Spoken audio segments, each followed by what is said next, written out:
लाभप्रद है। मित्रों, एक बार भगवान श्री कृष्ण जी के पास देवर्षि नारद जी आते हैं। तब भगवान श्री कृष्ण देवर्षि नारद जी से कहते हैं, हे नारायण भक्त नारद जी, आज आप हमारे यहां किस प्रयोजन से पधारे हैं? तब देवर्षि नारद जी कहते हैं कि हे प्रभु, मैं आपके पास अपने एक प्रश्न के निवारण के लिए आया हूं। तब श्री कृष्ण कहते हैं कि कहो ना जी, आपका कौन सा इतना अति आवश्यक प्रश्न आन पड़ा है जिसकी वजह से आप आज हमारे पास पधारे हैं? तब नारद जी कहते हैं कि हे भगवान, मुझे मनुष्यों के कल्याण के लिए आपसे 8 बातें जाननी हैं जो प्रत्येक मनुष्य के लिए अति आवश्यक हो, जिससे कलयुग के प्रत्येक मनुष्य का कल्याण हो सके। तब श्री कृष्ण कहते हैं कि हे देवर्षि नारद जी, आज आपने सच में संसार के कल्याण हेतु अति आवश्यक प्रश्न किया है। आपके द्वारा पूछे गए प्रश्न की वजह से संपूर्ण धरती लोक के मनुष्य का जीवन सफल हो जाएगा। परंतु हे नारद जी, मैं आपको इस प्रश्न का उत्तर एक कथा के माध्यम से दूंगा। तब देवर्षि नारद जी कहते हैं कि हे भगवान, आप उस कथा को कहिए। मैं आपके द्वारा सुनाई गई कथा को पूरा अंत तक सुनूंगा और संपूर्ण लोक जगत में विख्यात भी करूंगा। तब श्री कृष्ण कहते हैं कि हे देवर्षि नारद जी, आज तुम्हें एक अमीर बहन और गरीब भाई की कथा सुनाता हूं। आज की कथा सुनकर तुम्हें पता चल जाएगा कि एक भाई और बहन का रिश्ता कैसा होता है और हर एक बहन और भाई को अपना रिश्ता कैसे निभाना चाहिए। साथ ही साथ तुम्हें आज की इस कथा में जानने को मिलेगा कि आखिर मनुष्य गरीब क्यों हो जाता है, वह कौन से कारण हैं जिनकी वजह से मनुष्य गरीब हो जाता है। आखिर मनुष्य द्वारा किए गए ऐसे कौन से काम होते हैं जिनको करने से मनुष्य निर्धन हो जाता है और गरीबी के दलदल में फंसता चला जाता है। अब श्री कृष्ण कथा को सुनाना आरंभ करते हैं और कहते हैं कि हे देवर्षि नारद जी, बहुत पुराने समय की बात है। किसी नगर में एक बहुत ही धनवान मध्यम वर्ग का एक किसान रहता था। उस किसान के घर में 2 जुड़वा संतानें पैदा हुई थी।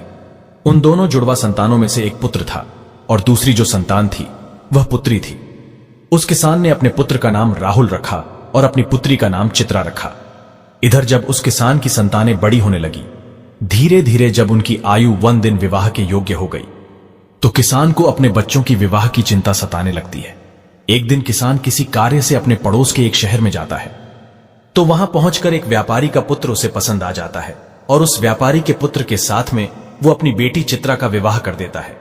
वह किसान अपनी पुत्री के विवाह में कोई कमी नहीं छोड़ता है। इस प्रकार से चित्रा अपने पिता के यहां से विदा होकर अपने ससुराल चली जाती है।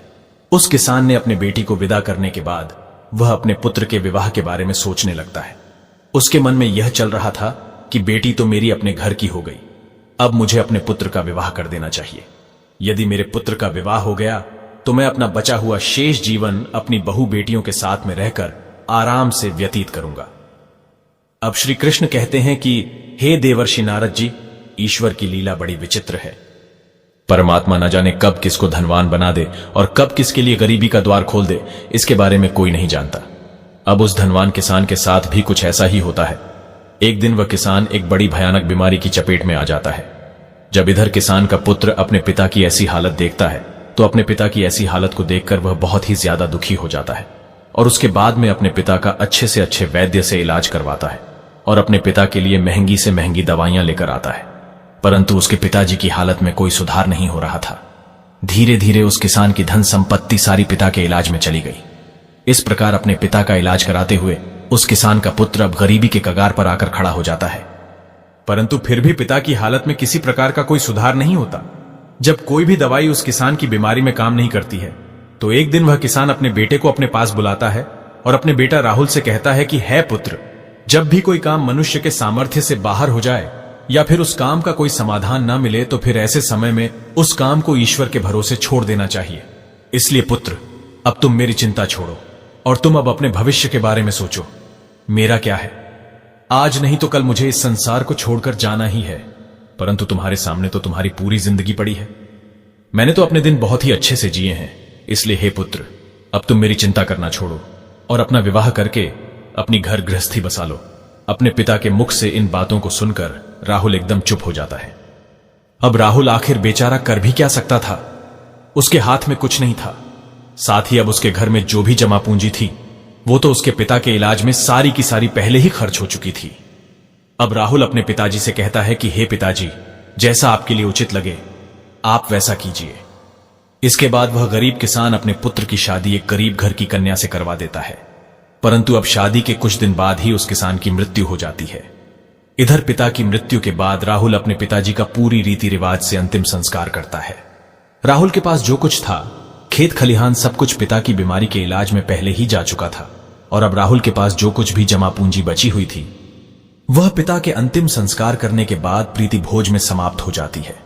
इस प्रकार से राहुल अब और भी ज्यादा गरीब हो जाता है। मित्रों, जब राहुल एक दिन बिल्कुल ही कंगाल हो जाता है तो वह गांव के बाहर जाकर अपनी पत्नी के साथ एक झोपड़ी को बनाकर रहने लगता है। राहुल पहले से ही मेहनती तो था ही, अब वह दूसरों के खेतों में मेहनत मजदूरी करके अपना और अपनी पत्नी का पेट पालने लगता है। और राहुल की बहन चित्रा, जिसका विवाह एक धनी व्यापारी के घर में हुआ था, उसे जब अपने भाई की स्थिति के बारे में पता चलता है तो वह धनवान बहन अपने गरीब भाई से घृणा करने लग जाती है। मित्रों, अब श्री कृष्ण कहते हैं कि हे देवर्ष नारद जी, कलयुग का प्रत्येक मनुष्य धन का लोभी होता है। जैसे वो राहुल की बहन राहुल के पास धन ना देखकर अपने ही सगे भाई से घृणा करने लगी। वह मन में सोचने लगी कि मेरा भाई अब तो बिल्कुल ही कंगाल हो चुका है, उसका घर जमीन सब बिक गया है और अब उसके पास में एक फूटी कौड़ी भी नहीं बची है। यदि वह ऐसी हालत में वह मेरे ससुराल आता है तो उसे देख देखकर मेरी देवरानियां और जेठानियां मेरा बड़ा ही अपमान करेंगे और मेरा मजाक बनाएगी कि तेरे मायके वाले तो बिल्कुल ही कंगाल है। अब ऐसे तो मेरे ससुराल में मेरी बहुत ही ज्यादा बदनामी हो जाएगी। इस कारण से वह चित्रा अपने सगे भाई से रिश्ता तोड़ देती है। वह बहन अपने भाई के लिए इतनी निर्दयी हो जाती है ना, तो चित्रा अपने भाई को अपने ससुराल बुलाती है और ना ही कभी अपने भाई के घर जाती है। अब चित्रा के भाई राहुल को धीरे धीरे अच्छी तरह से पता हो जाता है कि अब मेरी प्यारी सी मुस्कान वाली जो बहन हुआ करती थी, वही बहन आज मुझसे नफरत क्यों कर रही है। इसीलिए राहुल भी अपनी बहन के ससुराल कभी नहीं जाता है। इस प्रकार से चित्रा तो बड़े ऐसो आराम के साथ में अपनी ससुराल में अपनी जिंदगी गुजार रही थी, परंतु राहुल मेहनत मजदूरी करने के बाद भी अपनी पत्नी के साथ झोपड़ी में रहकर किसी तरह से अपने जीवन के दिनों को काट रहा था। अब श्री कृष्ण कहते हैं, हे देवर श्री नारद जी, ऐसे ही करते करते कुछ साल गुजर जाते हैं। अब चित्रा की भी संतानें बड़ी हो चुकी थी। कुछ साल गुजरने के बाद एक दिन राहुल की बहन चित्रा के लड़के का विवाह तय हो जाता है। लेकिन राहुल की बहन चित्रा अपने भाई को निमंत्रण का आमंत्रण नहीं भेजती। जब राहुल को इस बात का पता चलता है भांजे की शादी होने वाली है, तो इस बात को सुनकर राहुल प्रसन्न हो जाता है और अपनी पत्नी के पास जाकर इस बात की खबर देता है। राहुल की पत्नी का नाम दिव्यानी था। जब राहुल अपनी पत्नी दिव्यानी को यह बातें बताता है कि मेरी बहन के बेटे की शादी है और हम सभी को बहन के घर जाना है, अब राहुल की पत्नी को इस बात की जानकारी होती है कि ननद के बेटे की शादी है, तो वह इस बात को सुनकर अत्यंत ही खुश हो जाती है। अब वह सोचने लगती है, चलो इसी बहाने से सही, कम से कम मैं अपनी ननद से जाकर के मिल तो आऊंगी और उसके घर को देख आऊंगी। वो दिव्यानी खुश होकर अपने पति से कहती है, हे पतिदेव, मैं आपके साथ में जरूर चलूंगी, लेकिन पहले मुझे यह बताओ, क्या हमारी प्यारी ननद ने हमारे लिए निमंत्रण के लिए आमंत्रण पत्र भेजे हैं या नहीं। अपने पत्नी के मुख से इन बातों को सुनकर अब राहुल बिल्कुल ही चुप हो जाता है। अब राहुल अपनी पत्नी दिव्यानी से कहता है कि हे प्रिय, न्योता तो नहीं आया है, पर मुझे यह दूसरों के द्वारा खबर मिली है कि हमारे भांजे की शादी है, परंतु इससे क्या फर्क पड़ता है कि न्योता आया है कि नहीं, आखिर वह भी तो हमारी बहन का ही बेटा है। तब दिव्यानी अपने पति राहुल से कहती है, हे प्रिय, देखो बात तो आपकी सही है कि आपके भांजे की शादी है, लेकिन बिना निमंत्रण के ननद के घर जाना उचित नहीं है और आपको भी वहां नहीं जाना चाहिए। राहुल अब अपनी पत्नी दिव्यानी को समझाता है कि है प्रिय, चित्रा के ससुराल वाले बड़े ही धनवान आदमी हैं, उन्हें हमारी याद नहीं रही होगी, या फिर हो सकता है कि उन्होंने हमारे यहां पर निमंत्रण भिजवाया हो, लेकिन निमंत्रण वाला पर्चा हमारे पास तक नहीं पहुंचा हो। इसीलिए हे प्रिय, तुम किसी भी प्रकार की कोई भी सोच विचार मत करो और बच्चों को निमंत्रण जाने के लिए तैयार करके मेरे साथ तुम भी बहन के घर के लिए चलो। जब दिव्यानी ने अपने पति राहुल की इन बातों को सुना, तब उसने जवाब दिया। दिव्यानी कहने लगती है, हे पिया, यदि तुम जाना चाहते हो तो तुम जा सकते हो, लेकिन बिना निमंत्रण के मैं नहीं जाऊंगी। राहुल ने जब अपनी पत्नी के मुख से ऐसी बातें सुनी तो रोहित कहता है, ठीक है, यदि तुम्हारी यही इच्छा है तो तुम बच्चों के साथ घर पर ही रहो, मैं अकेला चित्रा के ससुराल के लिए चला जाता हूं। यदि मैं अपनी बहन के ससुराल नहीं गया तो मेरी बहन की देवरानियां और जेठानियां मेरी बहन को ताना मारेगी और कहेंगी कि खर्चा ना हो जाए, इसलिए तेरा भाई नहीं आया। अब इतना कहकर के राहुल घर के अंदर से बाहर चला जाता है। अब श्री कृष्ण कहते हैं, हृदय वर्ष नारद जी, अब राहुल जो था वह बहुत ही ज्यादा गरीब हो चुका था। राहुल के पास चावल और वस्त्र खरीदने के लिए पैसे नहीं थे। अब राहुल अपनी बहन के घर जाने के लिए वह अपने मित्र से थोड़े से पैसे उधार लेता है। अब राहुल ने उधार लिए हुए पैसों से अपनी बहन चित्रा और अपने बहनोई के लिए सुंदर सुंदर वस्त्र खरीदता है और उन कपड़ों को लेकर के अपनी बहन के ससुराल के लिए चल देता है। पैदल चलते चलते राहुल को सुबह से शाम हो जाती है। तब वह अपनी बहन के दरवाजे पर पहुंचता है और दरवाजे के एक तरफ जाकर के खड़ा हो जाता है। राहुल बेचारा दरवाजे पर खड़े होकर अपनी बहन चित्रा के आने का इंतजार कर रहा था। तभी चित्रा की जेठानी की नजर राहुल पर पड़ जाती है और वो राहुल को पहचान लेती है। राहुल को देखने के बाद चित्रा की जेठानी जाकर चित्रा से बताती हैं कि हे चित्रा, आज तेरा भाई तेरे घर आया है, जाके देख, तेरा भाई तेरे दरवाजे पर खड़ा है। जब चित्रा ने अपनी जेठानी के मुख से ऐसी बातों को सुनती हैं तो वह अपनी जेठानी से पूछने लगती हैं कि हे बहन, यदि तुमने मेरे भाई को द्वार पर खड़ा देखा है तो मुझे यह बताओ, मेरा भाई मेरे ससुराल में किस हालत में आया है और मेरे भाई ने आखिर कैसे कपड़े पहने हैं। अब चित्रा की जेठानी कहती है कि तुम्हारा भाई फटे पुराने वस्त्र पहनकर तुम्हारे द्वार पर खड़ा है, वो तुम्हारे आने का इंतजार कर रहा है। यह सुनकर चित्रा गुस्से से भर जाती है और सभी से नजरों को बचाते हुए अपने भाई के पास पहुंचती है। राहुल जब अपनी बहन चित्रा को अपने पास आते हुए देखता है तो खुशी के मारे उसका चेहरा खिल उठता है। अपनी बहन को देख करके राहुल की आंखों में आंसू आ जाते हैं।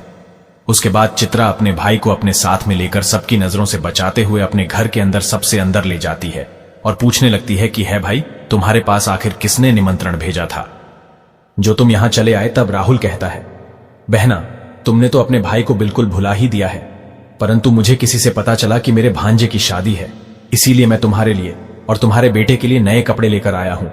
अपने भाई के मुख से इन बातों को सुनकर के चित्रा कहने लगती है, हे भाई, तुम्हें इस तरीके से बेशर्मों की तरह मेरे घर नहीं आना चाहिए था। तुम इस तरीके से फटे पुराने कपड़े पहनकर मेरे घर तक चले आए, ये मेरे लिए बड़े लाज की बात है। कम से कम अपनी नहीं तो मेरी इज्जत, मेरे मान सम्मान का ख्याल तो किया होता। आखिर तुम्हारी तो कोई इज्जत नहीं, कम से कम तुमने हमारी इज्जत के बारे में तो सोचा होता। चित्रा के मुंह से ऐसे कटु शब्द सुनकर वो मजबूर भाई का कलेजा छलनी हो जाता है। अब श्री कृष्ण कहते हैं, हे देवाशी, नारद जी। तब राहुल अपनी बहन के पैरों में गिरकर माफी मांगने लगता है। राहुल कहता है, हे बहन, मुझे क्षमा कर दो, मुझे नहीं पता था कि मेरी वजह से यहां तुम्हारी बदनामी होगी। मैं तो हमेशा से यही चाहता हूं कि तुम्हारी बदनामी ना हो, तुम्हारी देवरानी जेठानी तुम्हें ताना ना मारे, इसीलिए तो मैं तुम्हारे लिए नए वस्त्र लेकर आया हूं। यदि मुझे यह बात पहले ही पता होती कि तुम मेरी वजह से इतनी आहत हो जाओगी, कि तुम्हें मेरे आने से इतना बुरा लगेगा, तो मैं तुम्हारे दरवाजे पर कभी नहीं आता। मैं तो यह सोचकर आया था कि मेरे भांजे की शादी है, यदि मैं नहीं पहुंचा तो मेरी बहन की देवरानी जेठानी मेरी बहन को ताने मारेगी। चित्रा को राहुल की बातों को सुनकर गुस्सा जब थोड़ा सा शांत होता है तब वो राहुल से कहती है, चलो, जब तुम आ ही गए हो तो मेरी एक बात तुम कान खोलकर सुन लो। जब तक मेरे बेटे की शादी नहीं हो जाती तब तक इस जगह पर बंद रहना और भूल कर भी इस कमरे से बाहर निकलने की गलती मत करना, वरना तुम्हें देखकर लोग कहेंगे चित्रा का भाई तो भिखारी है। जब सभी मेहमानों के लिए भोजन बन जाएगा तो मैं तुम्हें भोजन की थाली इस कमरे में पहुंचा दूंगी। तुम भोजन खा करके चुपचाप पिछले दरवाजे से अपने घर को चले जाना।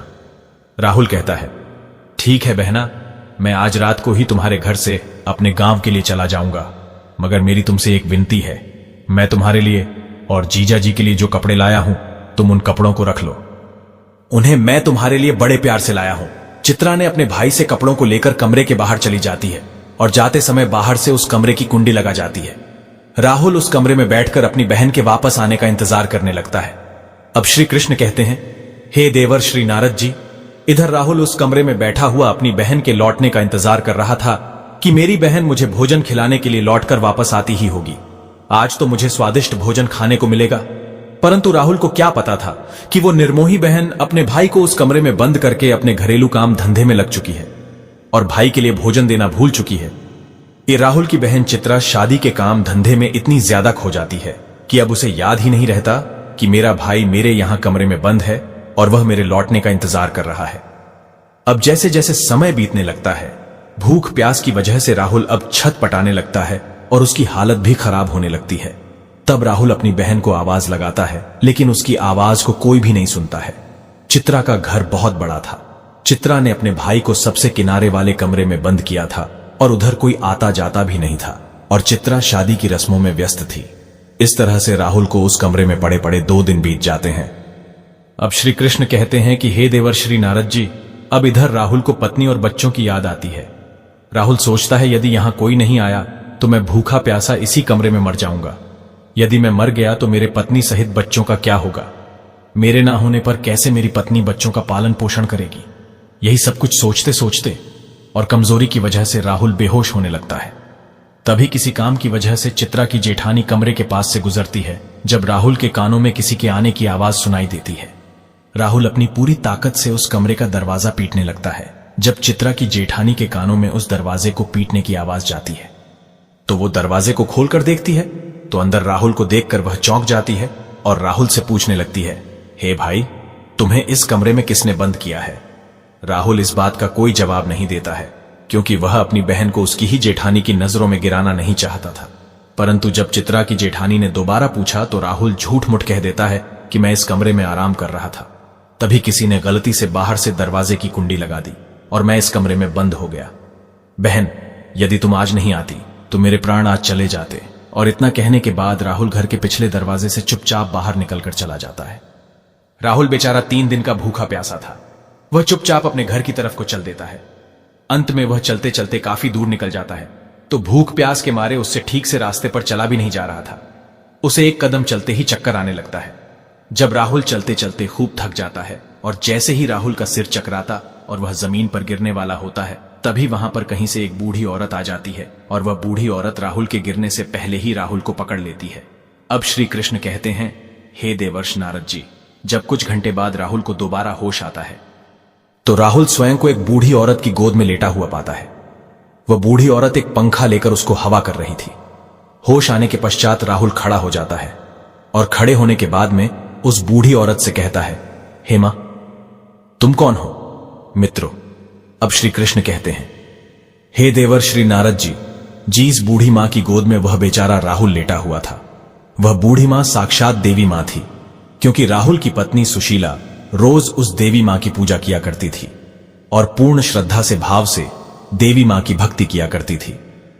इसीलिए जब रोहन चक्कर खाकर के गिरने वाला होता है तो उसी समय पर देवी मां प्रकट होकर रोहन को संभाल लेती है और रोहन का सिर अपनी गोद में रखकर उसे अपनी गोद में सुला लेती है। जब रोहन को होश आता है तो वह देवी माता के लिए प्रणाम करके कहता है, हे देवी मां, तुम कौन हो? अब श्री कृष्ण कहते हैं कि हे देवर श्री नारद जी, वह बूढ़ी औरत कहती है, मैं एक दुखिया हूं और इस जंगल को अपना घर समझकर इस जंगल के बीचों बीच वास करती हो। तब राहुल उस बुढ़िया को प्रणाम करके अपने घर के लिए वहां से चलने लगता है। भी उस समय पर बूढ़ी औरत कहती है, अब बेटा, तुम भला कहां से आ रहे थे और इधर कहां को जा रहे हो?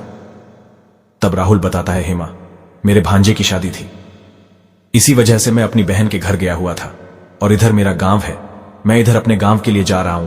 तो बूढ़ी औरत राहुल से कहती है, बेटा, यदि तुम बुरा ना मानो तो मैं तुमसे एक बात पूछना चाहती हूं। तब राहुल कहता है, पूछो मां, तुम मुझसे क्या पूछना चाहती हो? बूढ़ी औरत कहती है कि बेटा, यदि तुम अपनी बहन के घर से आ रहे हो, जैसा तुमने मुझे बताया कि तुम्हारी बहन के यहां पर शादी थी, तो फिर तुम खाली हाथ कैसे अपने घर जा रहे हो? क्या तुम्हारी बहन ने मेरे बच्चों और पत्नी के लिए कुछ नहीं भेजा क्या? तब उस बूढ़ी औरत के मुख से ऐसी बातों को सुनकर के राहुल की आंखों में आंसू आ जाते हैं। राहुल उस बूढ़ी औरत को सारी बात बता देता है। इस प्रकार से राहुल के मुंह से पूरी घटना को सुनने के बाद में वह बूढ़ी माता कहती है, हे पुत्र, तुम किसी भी प्रकार की चिंता मत करो, जो हुआ उसे भूल जाओ और सुनो, यहां से कुछ दूरी पर मेरा एक बगीचा है। उस बगीचे में अनेकों प्रकार के फल लगे हुए हैं। तुम उस बगीचे में चलकर के पहले कुछ फल खाकर अपना पेट भर लो, क्योंकि तुमने 2 दिन से कुछ नहीं खाया है।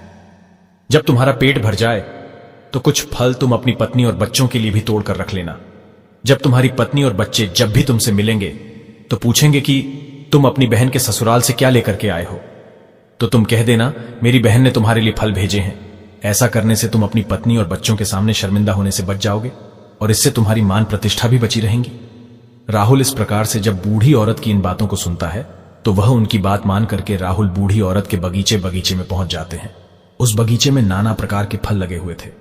तब राहुल उन वृक्षों से फल तोड़कर खाने लगता है और जब उसका पेट भर जाता है तो कुछ फलों को तोड़ करके वह अपने थैले में रख लेता है। यह सब करने के बाद में राहुल उस बूढ़ी औरत से आज्ञा लेकर अपने घर के लिए चलने को तैयार होता है तो वह बूढ़ी औरत राहुल से कहती है, हे पुत्र, जाते समय तुम मेरी इन 8 बातों को ध्यान से सुनते जाओ, ये तुम्हारे जीवन में बहुत ज्यादा काम आएंगे। मित्रों, अब श्री कृष्ण कहते हैं, हे देवर्षि नारद जी, आपने अभी तक जो कहानी सुनी है कि वह 8 बातें कौन सी हैं जिसे सबको पता होना चाहिए। अब इस कथा में आपको वह 8 बातें जानने को मिल जाएंगी। अब श्री कृष्ण कथा को आगे बढ़ाते हुए कहते हैं कि इस प्रकार से बूढ़ी औरत जो साक्षात देवी का अवतार थी, वह राहुल को 8 बातें बताती हैं। उन 8 बातों को सुनकर के राहुल अपने घर के लिए चल देता है। जब राहुल फलों से भरे हुए उस थैले को लेकर अपने घर पर पहुंचता है, तब राहुल के छोटे छोटे बच्चे और राहुल की पत्नी राहुल के पास आते हैं और पूछने लगते हैं, पिताजी, आप बुआ के घर से आ रहे हो, आखिर बुआ ने हमारे लिए क्या भेजा है? राहुल ने जब अपने बच्चों के मुंह से यह सुना, तब राहुल ने अपने हाथों का थैला अपनी पत्नी को थमा दिया और थैला देने के बाद राहुल घर से बाहर निकलकर चला जाता है। राहुल के जाने के बाद में राहुल की पत्नी जब उस थैले को खोलकर देखती है, तो थैले के अंदर का नजारा देखकर राहुल की पत्नी एकदम से हैरान रह जाती है। देवयानी थैले में देखती है कि वो थैला पूरा सोने चांदी के रूप में बने फलों से भरा हुआ है। राहुल जो फल लाया था उसमें से कुछ अनार भी थे। जब राहुल की पत्नी ने अनार को फोड़ा तो अनार के फलों से हीरे निकलते हैं। ये सब देख करके राहुल की पत्नी बहुत खुश हो जाती है। वह भागी भागी अपने पति के पास में पहुंचती है और अपने पति के पास पहुंच करके अपने पति से कहती है कि हे प्रिय, तुम तो शादी में गए थे और आखिर तुम लेकर क्या आए हो? अपनी पत्नी की इन बातों को सुनकर राहुल सोचने लगता है कि मेरे घर वालों को शायद फल पसंद नहीं आए होंगे, इसीलिए मेरी पत्नी मुझसे ऐसी बात पूछ रही है। मुझे तो अपने बच्चों के लिए लड्डू पेड़ा लेकर आना चाहिए था। तब राहुल अपनी पत्नी से कहता है, हे प्रिय बहन ने जो कुछ भी भेजा है वह मैंने लाकर तुम्हें दे दिया। अब जो कुछ भी थैले में है उसे ही बच्चों को बांट कर दे दो। तब पत्नी कहती है, हे प्रिय, पहले तुम घर के अंदर चलो और घर पर चलकर देखो तो कि तुम्हारी बहन ने तुम्हारे लिए क्या भेजा है। यह कहकर दिव्यानी अपने पति के हाथ को पकड़कर घर के भीतर ले जाती है और अपने पति से कहती है, इसे जरा देखिए तो सही, आखिर हमारी ननद ने हमारे लिए क्या भेजा है। और इतना कहकर दिव्यानी राहुल के सामने थैले को पलट देती है। थैला पलटते ही अंदर से हीरे, मोती, सोना, चांदी निकलते हैं। दिव्यानी कहती है कि आखिर हमारी ननद ने तो हमारा भाग्य ही बदल दिया। उन्होंने फलों में छुपा करके हीरे मोती भेजे हैं। जब यह नजारा राहुल देखता है तो उसे समझ आ जाता है कि मुझे जो रास्ते में जो बूढ़ी औरत मिली थी वह कोई साधारण औरत नहीं थी, वह बूढ़ी औरत कोई देवी मां थी। लेकिन इस बारे में राहुल अपनी पत्नी से कुछ भी नहीं बताता है और मन ही मन उस बूढ़ी औरत का धन्यवाद करता है। अब इस प्रकार से राहुल को बहुत सारा धन मिल जाता है। राहुल पहले की तरह फिर से धनवान बन जाता है। कुछ समय बाद राहुल अपनी पत्नी और बच्चों के लिए एक अच्छा सा आलीशान महल बनवाता है और बड़ी शानो शौकत के साथ राजा महाराजाओं की तरह उस महल में रहने लगता है। और सभी नगर के लोग भी राहुल को ऐसा देखकर कि उसका मान सम्मान करने लगते हैं। धीरे धीरे करके इधर जब राहुल का महल तैयार हो जाता है, जब उसकी राजा महाराजाओं जैसी शान शौकत हो जाती है, तो एक दिन राहुल की पत्नी सुशीला अपने पति से कहती है कि हे प्रिय, बहुत ही जल्द सावन का महीना आने वाला है और सावन के महीने में सभी स्त्रियों अपने पिता के घर जाती है, इसलिए तुम भी अपनी बहन के ससुराल जाओ और मेरी ननंद को मेरे घर बुलाकर लाओ। इसी बहाने से वो अपने नहर को घूम जाएंगी, इसी बहाने से मैं भी अपने ननंद से मिल लूंगी। राहुल जब अपनी पत्नी की ऐसी बात सुनता है तो राहुल अपनी पत्नी के कहने पर एक बार फिर से अपनी बहन के ससुराल चल देता है और कुछ समय के बाद ही अपनी बहन के ससुराल पहुंच जाता है। अब राहुल एक बार फिर से अपनी बहन के उसी दरवाजे पर जाकर खड़ा हो जाता है, जिस दरवाजे पर वो कुछ दिन पहले आकर के खड़ा हुआ था। उसी समय पर चित्रा की जेठानी घर से बाहर निकलती है और बाहर का नजारा देख करके वह तुरंत ही दौड़ी दौड़ी चित्रा के पास में चली जाती है और चित्रा से कहती है कि है चित्रा बहन, आज भी तेरा भाई आया है। अपनी जेठानी के मुख से इस बात को सुनकर चित्रा कहने लगती है, हे बहन, कोई भी भिखारी मेरा भाई नहीं हो सकता, मेरा कोई भाई नहीं है। दरअसल चित्रा ऐसा इसलिए कह रही थी क्योंकि चित्रा इस बार भी अपने भाई को वही भिखारी ही समझ रही थी। लेकिन जब उसकी जेठानी बताती है कि चित्रा, तुम्हारा भाई आज भिखारियों की तरह नहीं, राजा महाराजाओं की तरह आया है। तुम्हारे भाई को देखकर ऐसा लग रहा है मानो जैसे वो किसी देश का राजा महाराजा हो। तुम्हारे भाई के आगे पीछे सैनिक हैं। तुम्हारे दरवाजे पर एक बड़ी सुंदर सजी हुई रथ गाड़ी खड़ी है, भला एक बार जाकर तो देखो।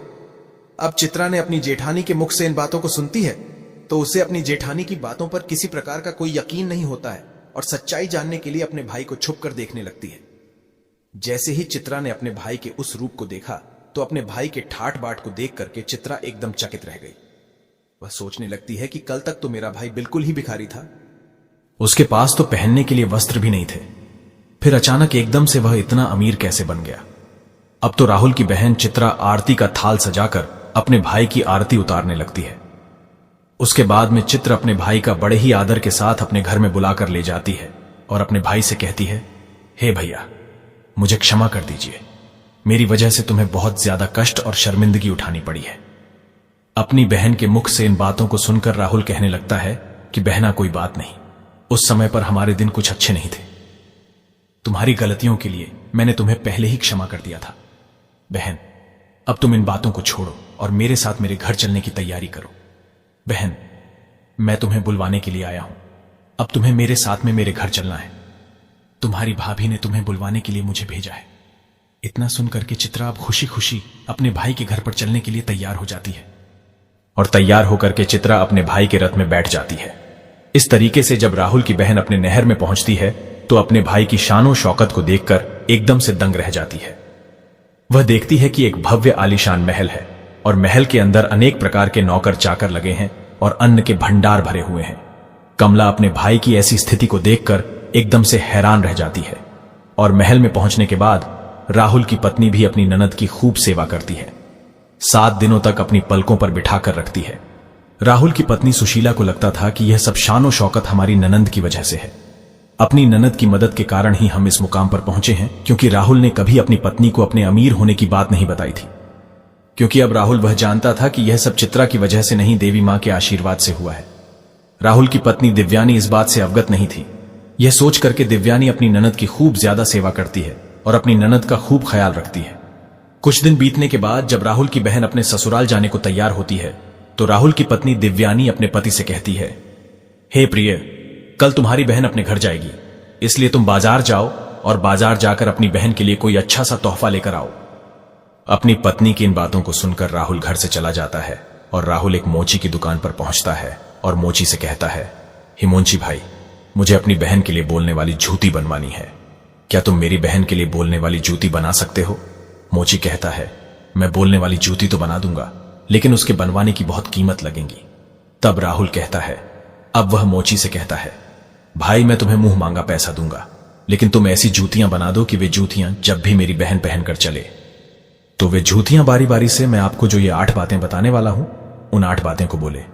इसके बाद मोची को राहुल वह ज्ञान की 8 बातें बताता है जो बातें उसे उस बूढ़ी औरत ने चलते समय बताई थी। अब श्री कृष्ण कहते हैं कि हे देवर श्री नारद जी। अब राहुल मोची से कहता है कि हे मोची भाई, अब मैं तुम्हें वो ज्ञान की बातें बताता हूं। इस प्रकार से राहुल बारी बारी से वे बातें मोची को बताता है। राहुल कहता है कि पहली बात तो यह है कि कहीं मानवता की भूल होती है, अज्ञानता निर्धनता का मूल। राहुल दूसरी बात बताता है, समय भरोसे जो बैठा रहता है सदा गरीब बना रहता है। वह मनुष्य अपना काम बलदलता नहीं तो उसका कभी नसीब आलस में ही बीतता है।